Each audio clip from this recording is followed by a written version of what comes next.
Hello guys, in this video I'll show you how you can create this clipping mask effect in Figma. Let's get right to it. The first thing you want to do is to pick your ellipse tool and create a circle. Then let's pick this color here. Then you duplicate it,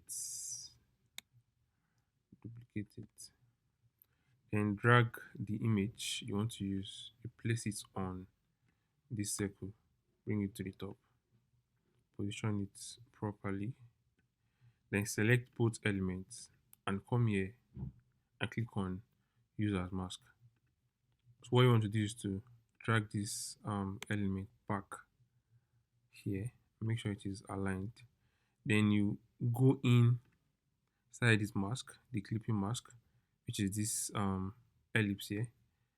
Then you click on edit objects. And what you want to do is to just drag this anchor point, bring it up a bit, then click on done.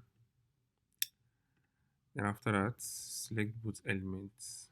Let me move it to one side.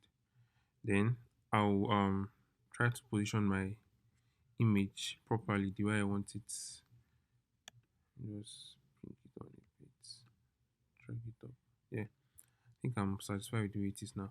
Then this circle behind this image, which is this one, I'll add a stroke to it and give it, let's say, 20 pixels, or let's say 24.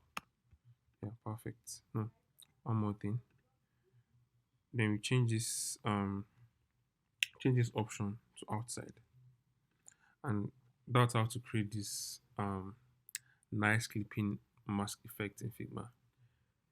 If you find this video helpful, please share, like, comment, and subscribe. See you in the next one. Thank you.